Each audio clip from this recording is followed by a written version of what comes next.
Outwitting the Devil, The Secret to Freedom and Success by Napoleon Hill. Picture this. You've just finished writing a book that you believe could change the world. But instead of celebrating, your own family locks it in a vault and throws away the key. For 70 years, your manuscript sits in darkness while wars rage, societies transform, and generations come and go. Sounds like the plot of a thriller, right? Except this actually happened. This is the real story behind Outwitting the Devil, penned in 1938 by Napoleon Hill, the mastermind behind Think and Grow Rich, a book that's minted millionaires and sold over 100 million copies. After that massive success, Hill believed his next work would be even more important. Instead, it disappeared. His family was terrified of how the world would react to what he'd written, so they buried it through World War II, through disco, through the rise of the Internet, and into the 21st century. What could possibly be that explosive? Here's the twist. The entire book reads like an interrogation with the devil himself. Not some cartoon villain with a pitchfork, but the personification of every limiting belief, every paralyzing fear, and every excuse that keeps us stuck. In this wild confession, the devil spills his secrets about how he traps 98% of humanity in lives of quiet desperation. Today, we're cracking open that vault. We're diving into secrets considered too radical for the 1930s, but might be exactly what we need right now. By the time we're done, you'll understand the invisible chains of fear and procrastination that have been quietly running your life. And more importantly, you'll discover the 7 keys Napoleon Hill unearthed to break free and finally live on your own terms. This isn't just a recap of a book, it's your jailbreak. Before Napoleon Hill could teach anyone about winning, he had to master the art of losing spectacularly. His story kicks off with almost ridiculous good fortune. As a hungry young journalist, he scored an interview with Andrew Carnegie, literally the wealthiest human on the planet. Carnegie spotted something special in this ambitious kid and threw down a challenge that would consume the next 2 decades of Hill's life. Study the most successful people in the world without getting paid a dime, then figure out the formula for achievement. Carnegie handed over his little black book, and Hill spent the next 20 years picking the brains of over 500 icons, including Henry Ford, Thomas Edison, and John D. Rockefeller. The result? Think and Grow Rich, a book that would transform millions of lives. Cue the confetti and happy ending, right? Not even close. In the years after Hill's life became a spectacular train wreck, he bounced from one business venture to another like a pinball. He'd build a fortune with a magazine, then abandon it. He'd rake in the modern equivalent of millions training salespeople, then quit because something felt hollow inside. His friends thought he'd lost his mind. Honestly, he was starting to wonder if they were right. Then came 1923. Hill found himself stranded in Columbus, Ohio, broke, alone, and completely lost. The man writing the playbook on success had become the poster child for failure. He knew all 17 principles of achievement by heart, but somehow couldn't use them to save himself from drowning. This is where the real story begins. Because sometimes you have to hit rock bottom before you can finally look up. Hill was consumed by doubt and paralyzed by indecision. For months, he just drifted. And drifting, as he was about to discover, is where the devil does his best work. One freezing afternoon, overwhelmed and desperate, Hill started walking.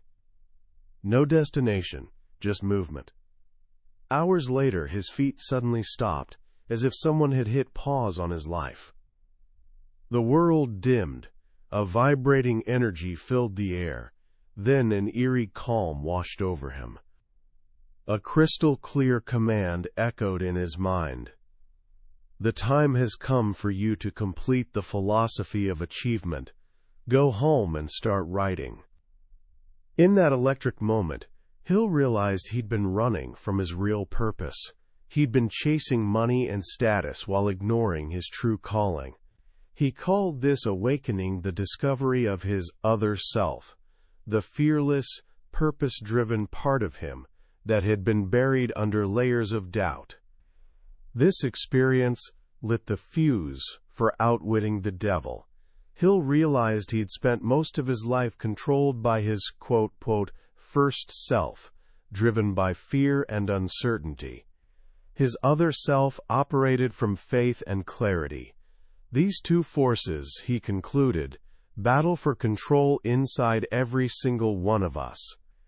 The rest of the book unfolds as a gripping interrogation. Hill, now channeling his other self, summons the devil and forces him to confess his secrets. This isn't some religious sermon, it's psychological warfare.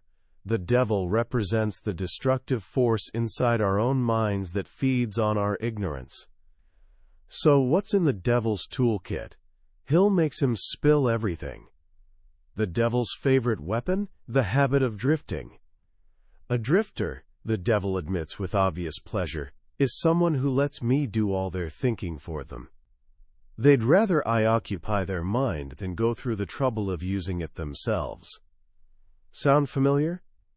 Just floating through life, accepting whatever comes your way, never really deciding what you want? That's not neutral territory, it's active surrender. When you don't use your brain, you create a vacuum, and the devil gleefully explains, I just move in and fill that empty space with negative thoughts. Drifting isn't limited to your career. We drift through school without purpose, stumble into whatever job appears first, slide into relationships without intention, and fall into terrible health habits because it's easier than being deliberate. Procrastination, laziness, indifference, these are all symptoms of drifting. And once drifting becomes your default, the devil deploys his second devastating weapon. It's called hypnotic rhythm, and it's a force of nature that can either liberate you or imprison you permanently. Hypnotic rhythm is nature's way of making your habits permanent. Think about learning an instrument. At first, every note requires conscious effort. It's awkward and frustrating. But through repetition, the melody becomes automatic. Eventually, you're playing without thinking. The habit has been hardwired. Hypnotic rhythm does the same thing with your thoughts. Whatever you repeat consistently eventually becomes a rhythm that nature takes over and makes permanent. It becomes a whirlpool. You can float aimlessly in a river, but once you're caught in a whirlpool, you're trapped in an endless cycle with no easy escape. This is the devil's masterstroke. He gets you drifting, thinking negative thoughts of fear and aimlessness. You repeat these patterns day after day. Then hypnotic rhythm kicks in, cementing those habits into your identity. Your negative mindset becomes your permanent reality. The devil brags about this with disturbing pride. Drifting is how I claim their souls even after their bodies give out.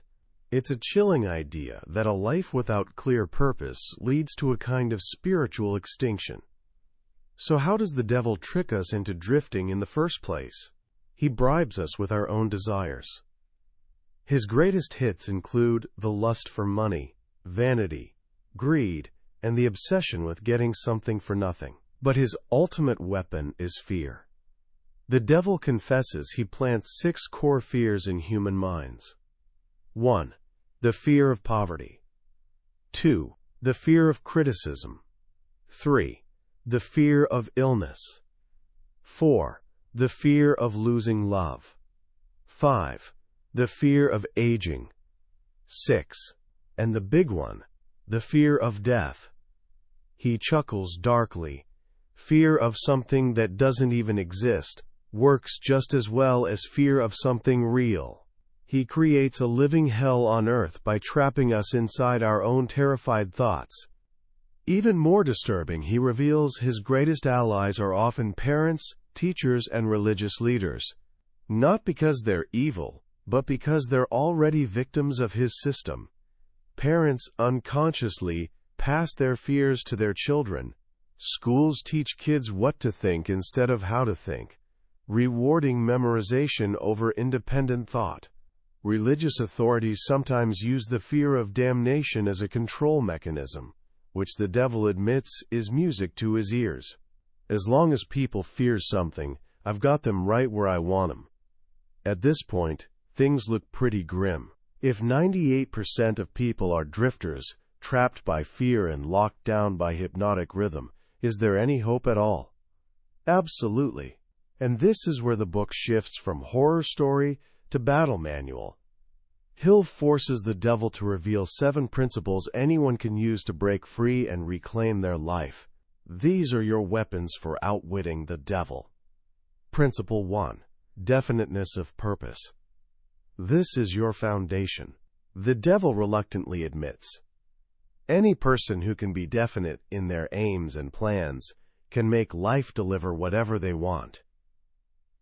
Definiteness of purpose is kryptonite to drifting.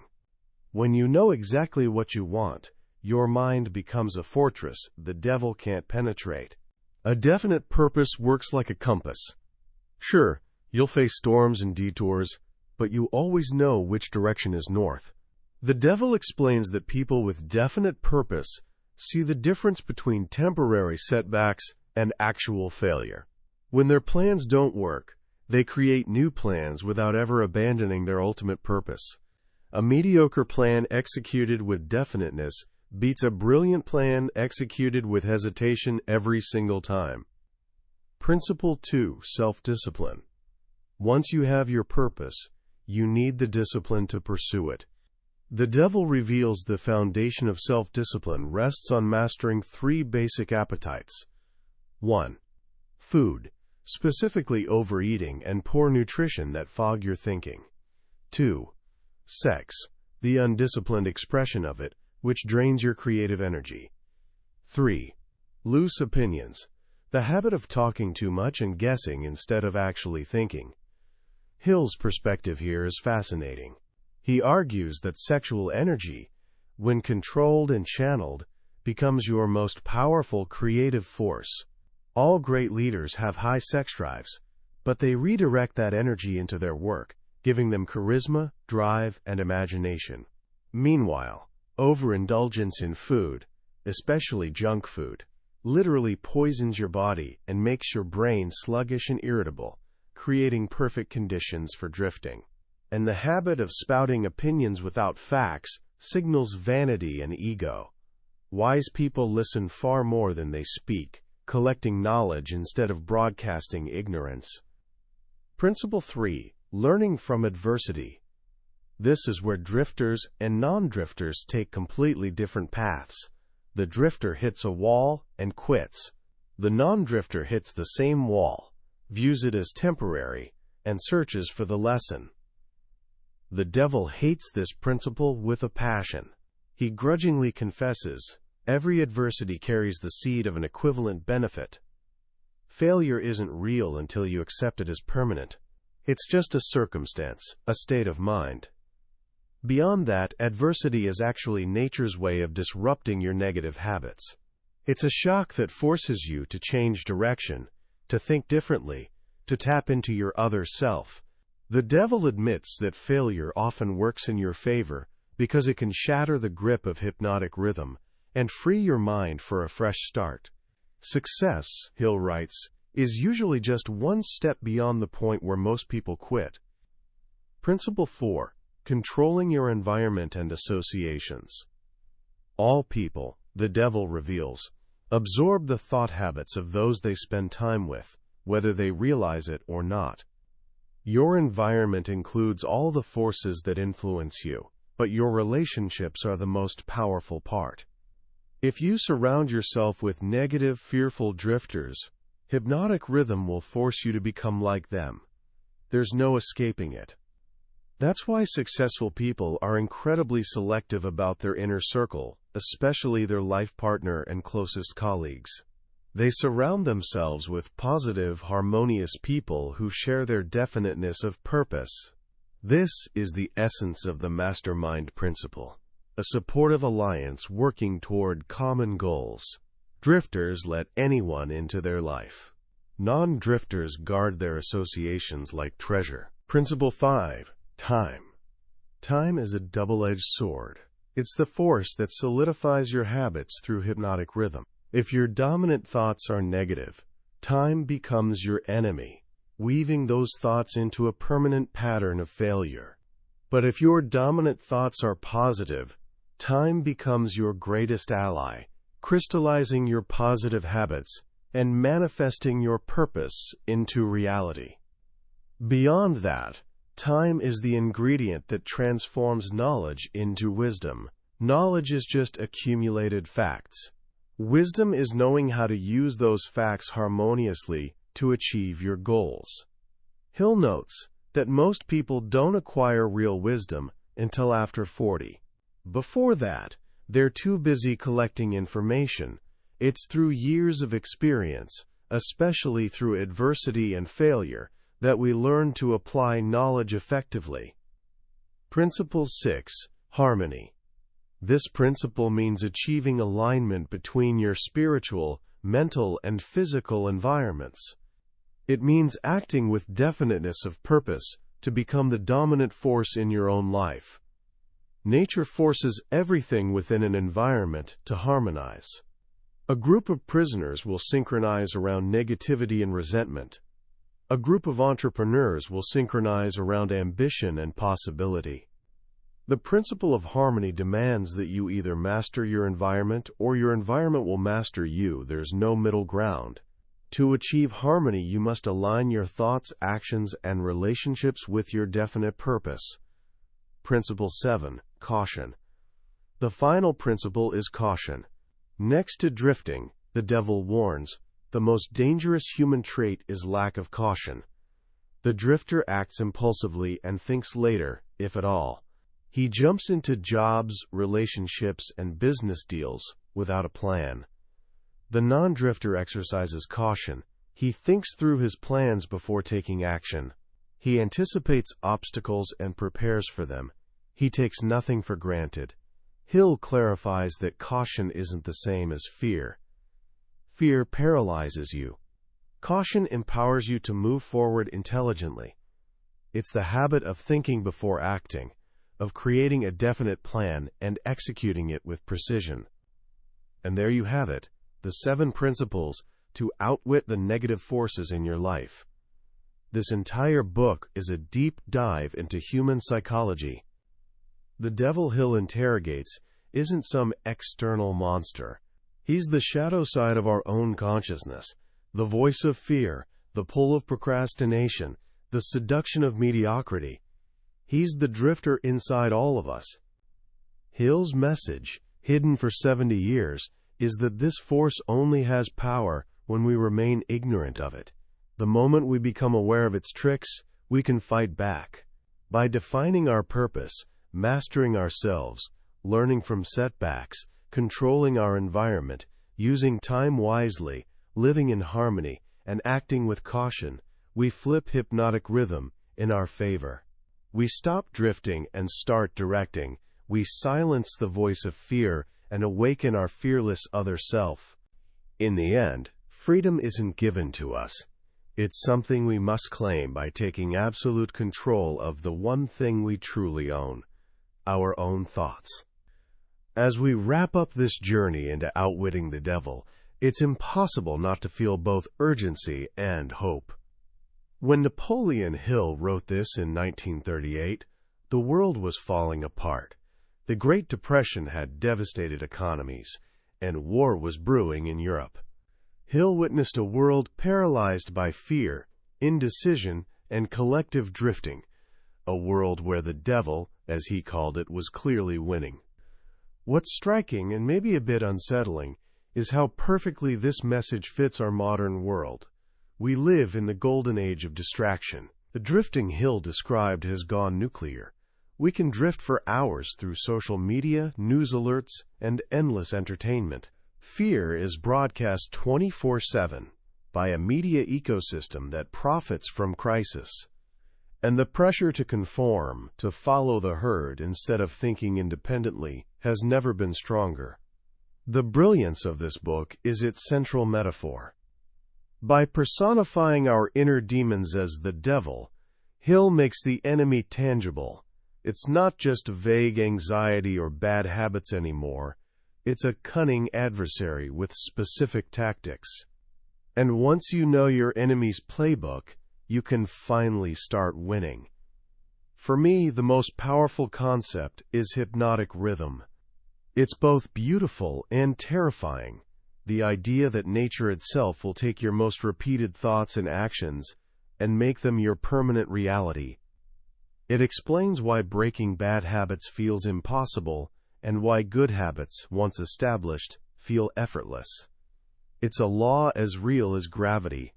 You can either let it drag you down or harness its momentum to soar. The choice is entirely yours. You decide which thoughts to repeat. You decide whether to drift or set a definite purpose. This book is the ultimate manifesto of personal responsibility. It strips away every excuse and tells us that our failures aren't final, our circumstances aren't permanent, and our fears aren't real unless we feed them. So how can you start applying these ideas right now? Let's keep it simple. Here are 3 actions you can take today. 1. Define one thing. You don't need a massive life plan. Just pick one definite purpose for the next 90 days. What's the single most important thing you want to accomplish? Write it down. Make it crystal clear.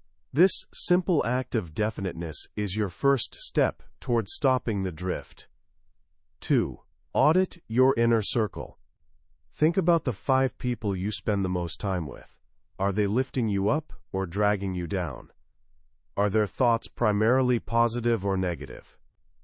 You don't need to cut anyone out, but consciously choose to spend more time with people who inspire you and less with those who drain you. Your environment is shaping you every moment. It's time to shape your environment. 3. Reframe your next setback. The next time something goes wrong, you get rejected, a plan fails, you face disappointment, pause before reacting. Ask yourself Hill's question: what's the seed of equivalent advantage in this situation? Hunt for the lesson. What did this experience force you to learn? What new path has it opened? This habit will gradually transform you from someone who fears failure into someone who learns from it. That's our deep dive into Outwitting the Devil by Napoleon Hill. We've explored the core concepts, but let's be honest, a summary, no matter how thorough, is just a map. The real treasure comes from making the journey yourself.